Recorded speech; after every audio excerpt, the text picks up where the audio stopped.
the inflation, the interest rate outlook sort of right at this moment is improving, and it's turning, and it's showing up for now in the longer term interest rates coming down.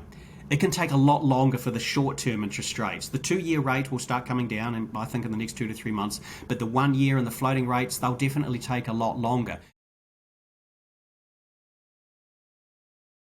Well, hello again, everybody, and welcome to this monthly NZ Home Loans Tea with Tony. Although, to be honest, I'm not actually drinking a cup of tea at the moment. It's a lovely, just a lemon juice extract there currently. I'm over in Australia, in the Gold Coast, and it's probably about 30 degrees outside here, so definitely a cold drink environment. Now, I'm going to have a look at broadly 3 subjects for this monthly discussion over the next 15 minutes or so.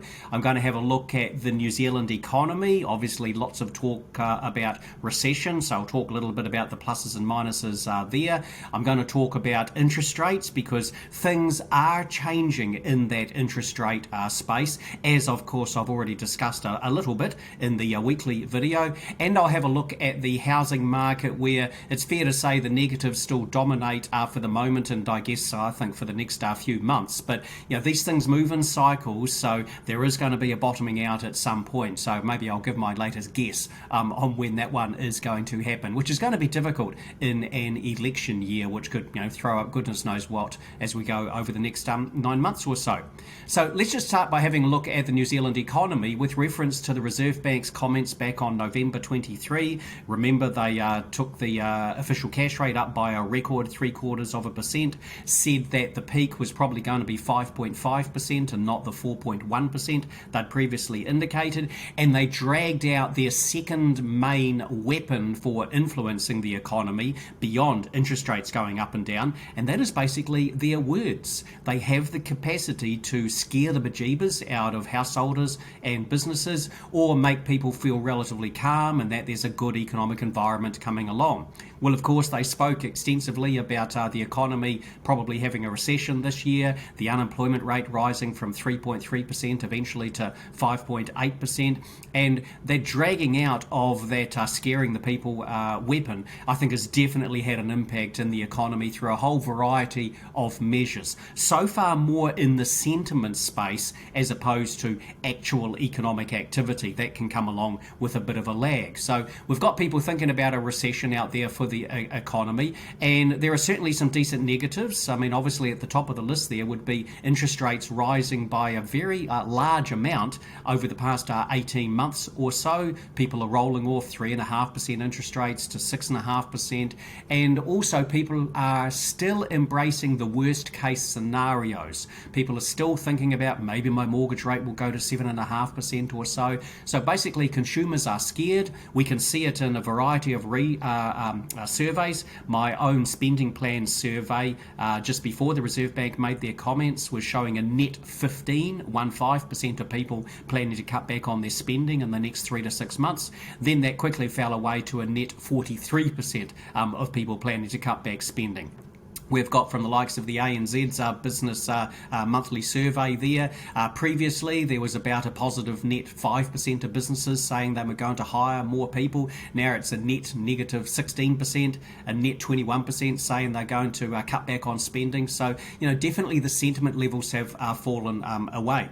A few other negatives, and this one's more going to be for the next 2 to 3 years rather than immediately, and that is house building falling away. We've seen this boom in house construction with the interest rates having been low, the listings at a record low level of existing stock back in the middle of 2021, and so lots of developments are out there, but things cannot be sustained at this level. Even if we look through the shortages of materials and labour, the demand has obviously pulled back quite substantially. And I can see that in particular in one of my surveys of property investors who are showing a trend decrease in interest in either purchasing a new property or undertaking some development themselves.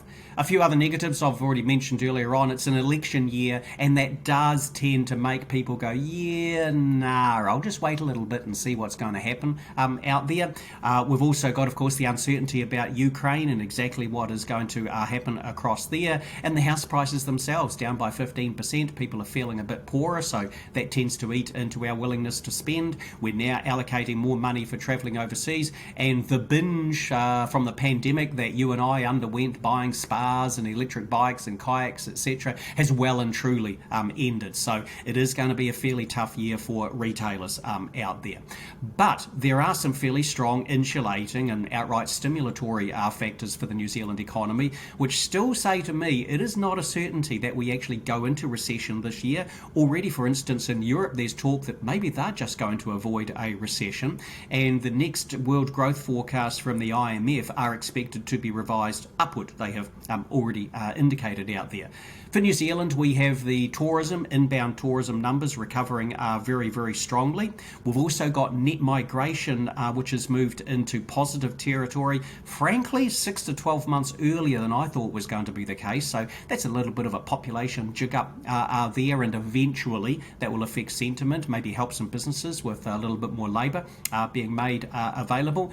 We've got also the foreign students coming in, so mainly a boost to the main centres, Auckland in particular, Christchurch, Wellington as well. Some sectors are still undergoing long-term, good growth there. Aged care sector, healthcare sector, for instance, a lot of the horticultural sector as well. Also, one thing that's going to come along, it's not there now, but it's going to come along, and that will be people pulling back from the worst case scenarios on interest rates and starting to talk about interest rates going down. That is going to be something fascinating to watch, which I'll talk about in a couple of moments.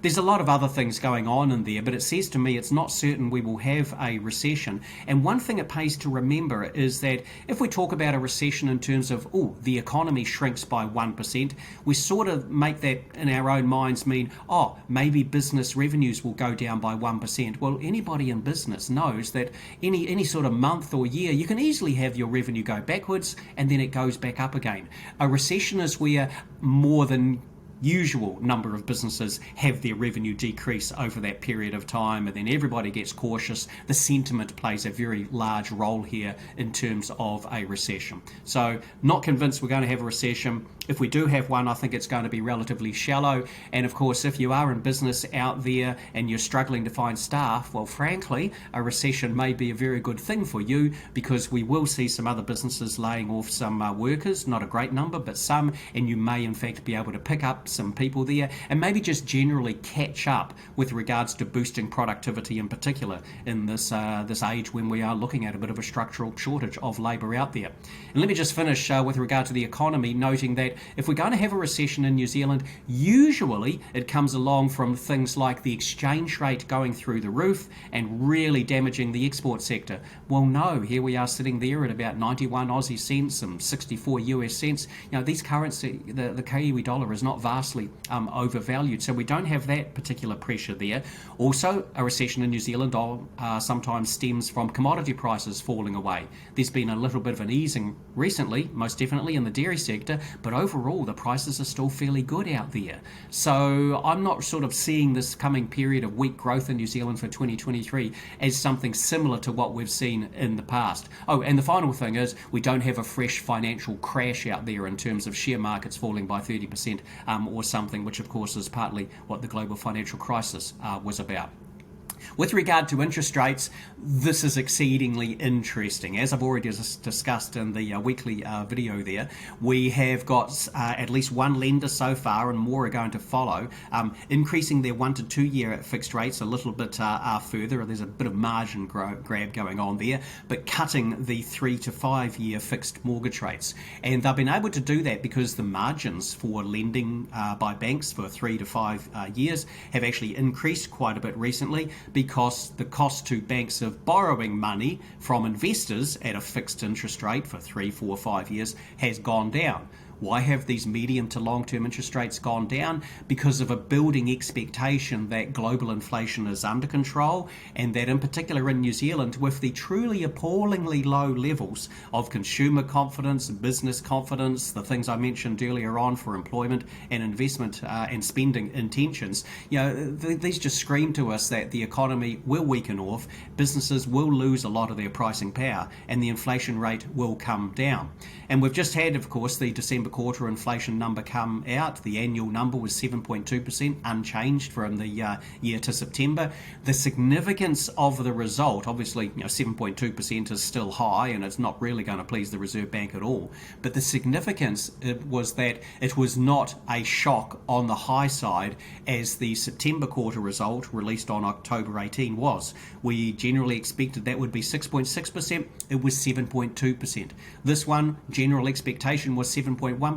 It was 7.2, which is neither here nor there. And it's like that risk has been taken off the table. And now we do have the market attention going back on those underlying fundamentals of wage earners starting to lose a bit of their bargaining power with the economy easing off, businesses losing some of their price setting ability because the stocks are starting to build up as we consumers are pulling back fairly strong on our spending in a number of areas. So the inflation, the interest rate outlook sort of right at this moment is improving, and it's turning, and it's showing up for now in the longer term interest rates coming down.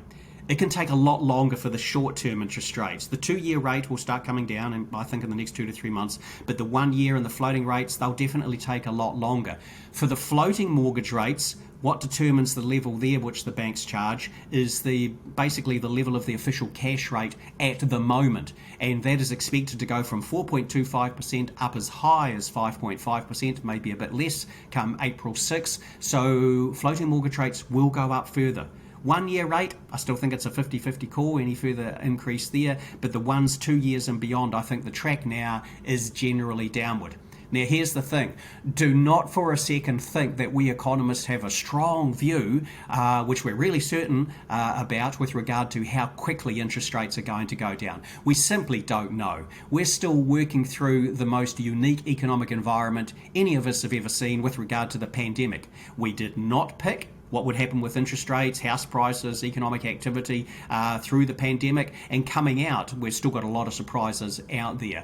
But I do feel relatively confident in saying the thing I warned about 18 months ago, eventually I would say, and that is with regard to, do I go and take the 1 year fixed rate there, or do I fix it a 5 year rate slightly cheaper down there? It's an inverse, negatively sloped yield curve. Be careful. If you go for the immediate cost saving, with some lenders out there are fixing 5 years, you're fixing near the top of the cycle for the 5 year mortgage rate, which is averaged between about 2.99% or ranged from 2.99 through to about 7% in the past 8 years. To fix now at 6.5% near the top of the range, it really doesn't make much sense. So that's why I'm saying now what I said back in 1998 and 2008, the last time we had this negatively sloped mortgage interest rate curve there. I personally wouldn't touch the 5 year mortgage rate with a barge pole because you're going to be fixing near the top of the cycle. This is not the environment of 2 years ago when I was saying I would jump in boots and all and fix for 5 years at 2.99%. We're completely the other end of the spectrum, the range of movement at the moment. So yeah, lots of water to go under the bridge on interest rates. The Reserve Bank is still going to be really cautious, and so you should expect they will raise their cash rate another 0.5 to 0.75% on the next review, February 22, and probably again there's going to be a movement there on April the 6th as well. Now, of course, where interest rates go is relevant to where the housing market is going to go. Interest rate levels where they are at the moment and expectations for interest rates are a big driver of what is happening in the housing market. And for the moment, people, courtesy of the interest rates rising, the forecast from the Reserve Bank of further increases, and their scary talk, that weapon they dragged out on November 2023, the buyers have basically stood back. We did have real estate agents, mortgage advisors noting before November 23 more first home buyers coming through. No, now they're seeing fewer. And the investors, well, there's been fewer investors generally since March of 2021 when the tax rules were changed. They've definitely run back to into the hills for the moment. I would fully expect some of the longer term multi-generational investors who've seen so many cycles over the years, they'll know we're into the lowest point of the cycle now where they can make some good purchases, they can pick up some assets being sold by some people who are just going to be squeezed out by that last sort of gasp of the move upward in the interest rates there. I would expect some of those people are already making purchases of properties that they will then hold for the next 10, 20, 30 years or so. But one of the distinguishing characteristics generally for the New Zealand housing market is there is still an absence of any evidence of a wave of investor selling. In fact, I can already see from one survey I do with Crocker's Property Management that the investors have pulled back from their shock response to the November 23 comments, etc., from the Reserve Bank, and there's a few more starting to step forward, show a little bit of interest in buying. Some of their fears of house prices falling away have eased slightly as well. It's not a turning in the housing cycle. That's really not going to start sort of happening and make people like me feel, I can take some sort of solidity in my view on the turning there, until we see interest rates clearly looking like they're going to be going down and people believing it. Just because I might have that view at the moment for the likes of the 2, 3, 4, 5 year fixed mortgage rates does not for a second mean that sort of attitude has yet permeated out to the general mortgage market. That could take a great number of months, but things are turning around there at the moment. Floating rates further to go up, fixed rates come down. Eventually this will feed through into the housing market. And I guess I would still make the comment I've been making for some time for the first home buyers. Look, the chances are house prices do go down a bit further, but you are not competing against investors and a lot of owner-occupiers when you go along to an auction or when you attend an open home or submit in a tender, etc. A lot of the other buyers are simply out of the market. They're wary about talk of the recession, unemployment rate going up, interest rates, and so they've taken a step back. Whereas now, with the level of listings, about 28 or so thousand properties listed for sale at the end of December, compare that with 13,500 in June of 2021, there's a far better range of properties to go and do your picking and choosing from. So, if I was looking to be making a first home purchase, I personally would still be out there perusing the market at the moment. My main concern more about the housing market is going to be the construction, which has boomed. There's a lot of pressures in terms of staff availability, material, costing, bank lending tightening up in that regard, people just pulling back on the pre-sales. There is going to be a period of consolidation, weeding out in the residential construction sector. And I think it has capacity maybe to run for 2 or 3 years. There's some fairly long lags involved here. And it just pays to keep in mind that the cycle for house construction has basically been moving upward since 2011, when the number of consents bottomed out at about 13,000. We're around 51,000 or so at the moment. There's going to be some retracing, and that's one of the reasons why the economy is going to show some, maybe below average growth in the very near future. Overall, main messages I want to get across there: 50-50 call, I still think, on recession in New Zealand.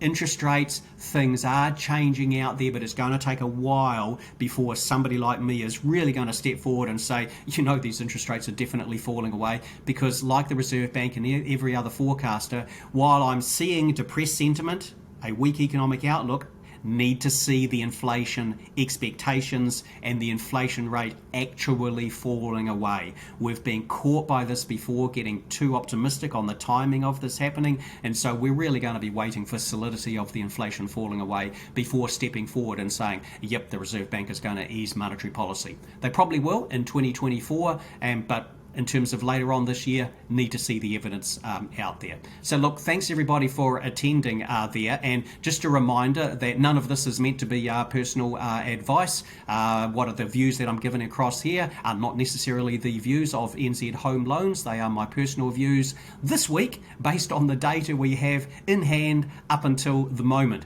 Just be aware, we economists, as soon as we receive new data, we'll give you a new view. And I don't know about you, but the world I'm living through at the moment seems to be throwing new economic indicators, measures, etc. up just about every day. So when you're looking at taking yourself out a mortgage there, restructuring, go along, speak to your mortgage advisor, because things definitely do need to be individualized, personalised out there. There is no blanket answer for mortgage borrowers overall, and unfortunately that's the space we economists live in, is the average as opposed to the specifics. So all the best out there, and enjoy the rest of summer. Cheers.